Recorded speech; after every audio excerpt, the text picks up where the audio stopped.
Mesdames et messieurs, bonjour chers abonnés sur CCS Média. Nous sommes très heureux de vous dire qu'en marge de Nuits atypiques de Koudougou, cette 24e édition, nous sommes là pour rencontrer le promoteur, pour nous parler un peu d'une manière générale des Nuits atypiques, des idées innovatrices qu'il a apportées et aussi ce qu'il attend de la population burkinabé. Donc pour cela, nous sommes en face de... Bonjour monsieur. Bonjour. Vous êtes monsieur Koubi Kwala. Oui. D'accord. Vous êtes l'initiateur du festival Nuits atypiques de Koudougou. À travers mon association Bénévole. Merci beaucoup. D'accord. La première question, c'est de savoir d'où est venue d'une manière simple l'idée de créer ce festival.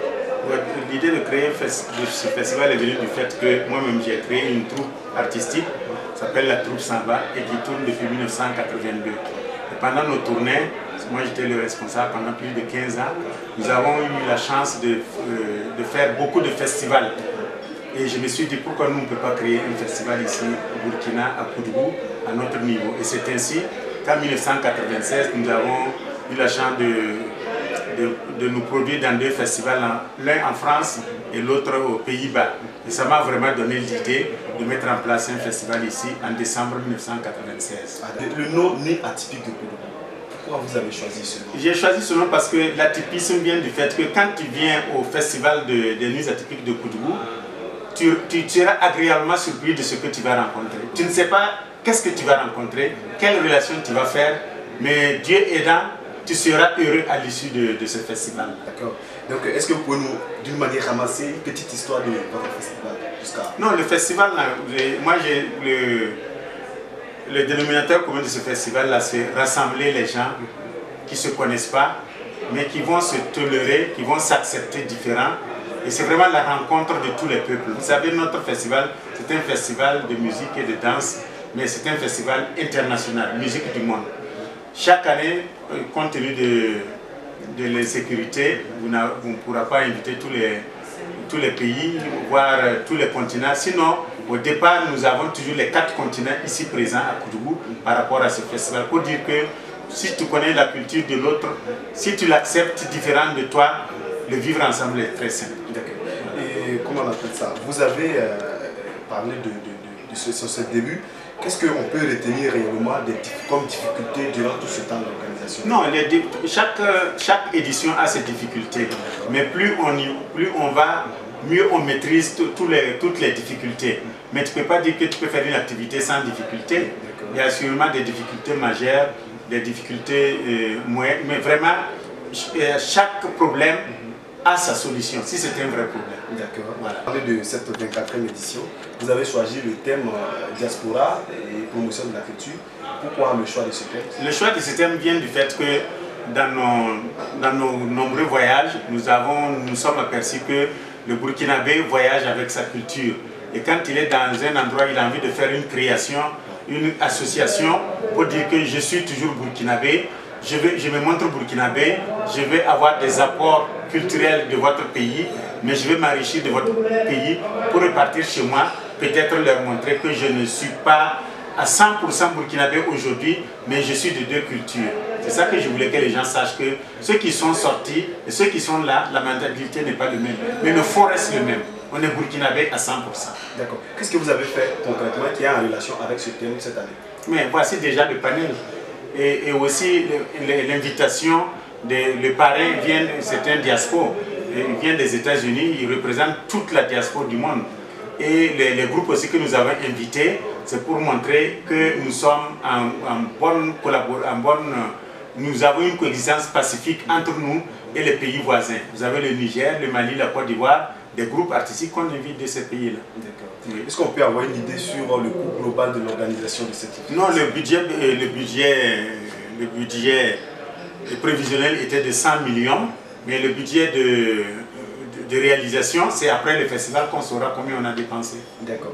Vous avez parlé en disant que chaque année, chaque festival a ses difficultés. Et ok, qu'est-ce qu'on peut retenir comme difficulté concrète pour cette année? Pour cette année, c'est le fait que nous sommes allés sur notre propre site. Pendant les 23 ans, nous étions dans la commune. On a fait 3 lieux même déjà.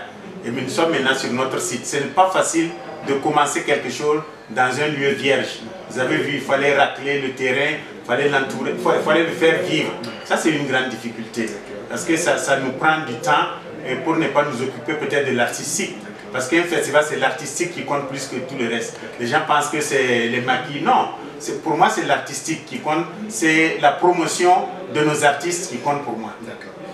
Est-ce qu'on peut dire que le changement du site a une influence sur le rendement de ce festival? Non, il faut que nous fassions le bilan après. Pour le moment, je ne peux pas vous dire. Je vois de l'affluence et c'est un grand terrain de 5 hectares. Pour comparer aux anciens lieux, c'est vraiment un lieu qu'il nous fallait parce que les lieux qu'on nous donnait étaient plus ou moins restreints. Donc c'est ce qui a justifié le changement du site. Ah oui, et puis nous aussi on voulait avoir notre site pour mettre en place définitivement des structures qui ont la relation avec la culture. Ça serait un site culturel. D'accord. Aujourd'hui, on voit que le contexte sécuritaire burkinabé ne permet pas trop l'épanouissement culturel. Comment vous arrivez à gérer, ou bien quelles sont les garanties pour la sécurité? Il n'y a pas de garantie en tant que telle. Partout où tu es en danger. Nous nous sommes dit, ce n'est pas parce qu'il y a l'insécurité que nous ne devrons pas vivre. Ça, c'est trop grave. Des festivals comme le nôtre, il faut qu'on en crée partout dans toutes les régions pour dire aux gens qui nous dérangent, les terroristes là, que nous sommes toujours debout. Nous n'avons pas peur. On est né pour mourir peut-être de quelque chose. Mais vous n'allez pas nous empêcher de vivre. Surtout de vivre de notre culture. Ok, mais est-ce qu'il y a une organisation particulière pour la sécurité? Oui, la sécurité, bon, vous avez, quand on parle de sécurité, c'est la police, c'est les gendarmes, c'est les CRS. Ils sont là pour nous. Ils sont là, je pense qu'ils ont déjà leur plan aussi pour nous sécuriser. Mais c'est Dieu seulement qui est la plus grande sécurité. D'accord. Et aujourd'hui, vu ce plan de sécurité là, est-ce que vous pouvez mesurer un peu déjà, parce que ça a débuté depuis le 27, le niveau d'affluence? Oui, non, mais il y en a qui ne connaissent pas les lieux. Tu sais, il y a des gens, tout ce qui est nouveau, ça les rebute. Mais il y a aussi des gens qui sont très curieux pour savoir qu'est-ce que c'est. Si bien que pour moi, il y a beaucoup d'affluence, contrairement à ce qu'on pense. Oui. Ok, mais est-ce qu'on peut avoir une idée sur quelques artistes de renommée qui Pour moi, quand on parle des artistes des nuits atypiques, tout le monde est renommé. Ce n'est pas pour rien que tout le monde vient avec une candidature. Sur 87 candidats, on a seulement retenu 26. Donc vous voyez, on a un comité de sélection qui s'y connaît bien. Donc pour moi, celui qui vient, il est au top pour nous. C'est des stars. Bon, maintenant, si les gens veulent parler de Des Altino, il est mieux qu'un tel, il n'y a pas de problème.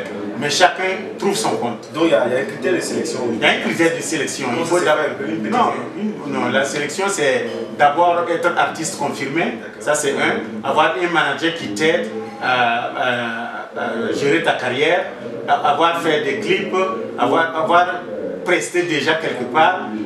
Et aussi, il y a le coup de cœur du festival. Nous, on peut voir quelqu'un, on dit, ah, celui-là, même s'il n'a pas de candidature, nous, on le prend, parce qu'on sait qu'il sera bien dedans. Ah, d'accord. Votre message pour le public burkinabé, précisément pour vous? Pour le public burkinabé, je dis, venez au NAC, surtout sur le nouveau site, vous comprendrez que la culture, elle est très importante.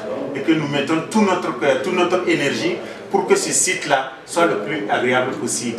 Pour les gens de Koudougou, je dis, faites le déplacement, vous ne serez pas déçus. Et je dis encore aux gens de Koudougou, toujours vous nous avez accompagnés dans vos prières, continuez toujours, surtout que c'est un nouveau site avec l'insécurité. Priez pour nous, pour que tout se passe bien avec tous les artistes et tous les festivaliers que nous allons accueillir ici. Merci beaucoup, monsieur. C'est moi qui vous remercie. Merci. Mesdames et messieurs, nous sommes à la fin de notre entretien avec le promoteur des nuits atypiques de Koudougou.